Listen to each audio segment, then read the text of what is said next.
माता सीता के श्राप से गया में नहीं उगती तुलसी और ब्राह्मण कभी संतुष्ट नहीं होते। दोस्तों, बड़ी रोचक है इसकी कथा। कौआ, तुलसी, ब्राह्मण, फल्गु नदी व गाय को मां सीता ने श्राप दिया था, जो आज कलयुग में भी यह पांचों भोग रहे हैं। यही कारण है कि गया में आज भी तुलसी का पौधा नहीं उगता है।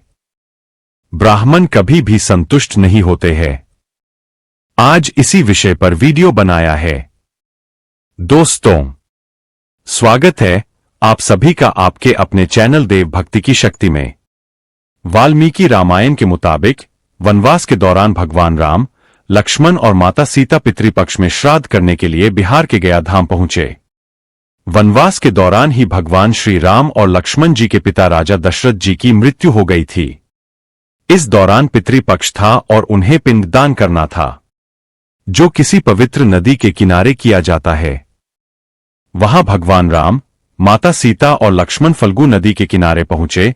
तब श्री राम ने ब्राह्मण से पूजा की सामग्री के विषय में पूछा।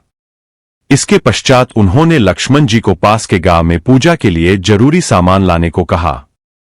लक्ष्मण जी पूजा सामग्री लाने को जाते हैं।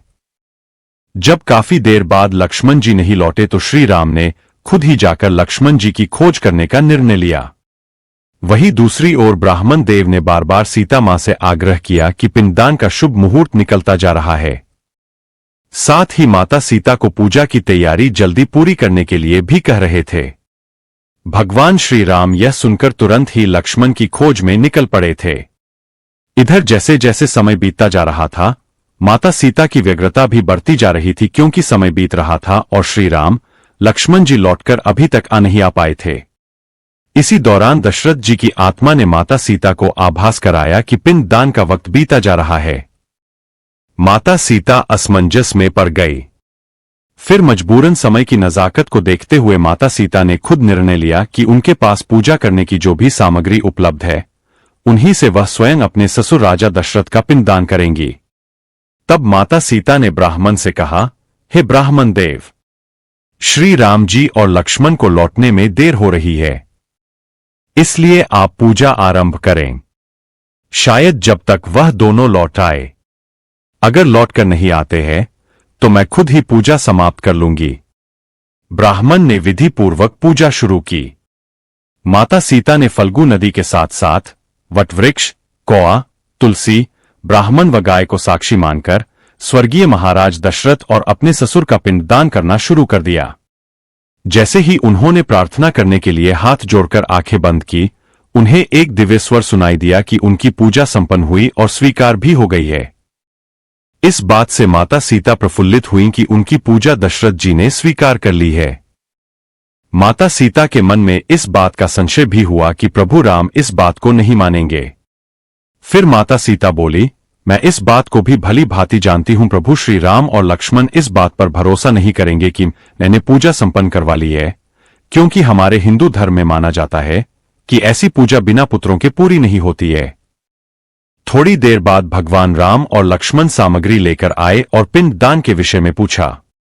तब माता सीता ने कहा कि समय निकल जाने के कारण उन्होंने स्वयं पिंडदान कर दिया। प्रभु राम को इस बात का विश्वास नहीं हो रहा था कि बिना पुत्र और बिना सामग्री के पिंडदान कैसे संपन्न और स्वीकार हो सकता है। इसके बाद माता सीता ने कहा कि वहां उपस्थित फल्गु नदी, तुलसी, कौआ, गाय, वटवृक्ष और ब्राह्मण श्राद्ध कर्म की गवाही दे सकते हैं। भगवान राम ने भी जब इन सब से पिंडदान किए जाने की बात सच है या नहीं पूछा। तब फल्गु नदी, गाय, कौआ, तुलसी और ब्राह्मण पांचों ने प्रभु राम का क्रोध देखकर झूठ बोल दिया कि माता सीता ने कोई पिंडदान नहीं किया है। वटवृक्ष ने सत्य कहा कि माता सीता ने सबको साक्षी मानकर विधि पूर्वक राजा दशरथ का पिंडदान किया है। पांचों साक्षी के झूठ बोलने से माता सीता बहुत दुखी हुई और क्रोधित होकर उन सभी को श्राप दे दिया। माता सीता ने फल्गु नदी को श्राप दिया कि वह सिर्फ नाम की नदी रहेगी, उनमें कभी भी पानी नहीं रहेगा। दोस्तों, इसी कारण आज भी इस नदी में पानी नहीं है और यह सूखी पड़ी है। गाय को श्राप दिया कि गाय पूजनीय होकर भी सिर्फ उसके पिछले हिस्से की पूजा की जाएगी और गाय को खाने के लिए दर बदर भटकना पड़ेगा। आज भी हिंदू धर्म में गाय के सिर्फ पिछले हिस्से की पूजा की जाती है। माता सीता ने ब्राह्मण को कभी भी संतुष्ट न होने और कितना भी मिले उसकी दरिद्रता हमेशा बनी रहेगी का श्राप दिया। तुलसी जी को माता सीता ने श्राप दिया कि वह गाय की मिट्टी में कभी नहीं उगेगी और माता सीता ने कौवे को हमेशा लड़ झगड़ कर खाने का श्राप दिया था। माता सीता ने जहां इन पांचों को श्राप दिया, वहीं सच बोलने पर वट वृक्ष को आशीर्वाद दिया कि उसे लंबी आयु प्राप्त होगी, वह दूसरों को छाया प्रदान करेगा। पतिव्रता स्त्री उनका स्मरण करके अपने पति के दीर्घायु की कामना करेगी। इसीलिए दोस्तों, आज भी वट वृक्ष जल्दी सूखते नहीं हैं और लोगों को छाव प्रदान करते हैं।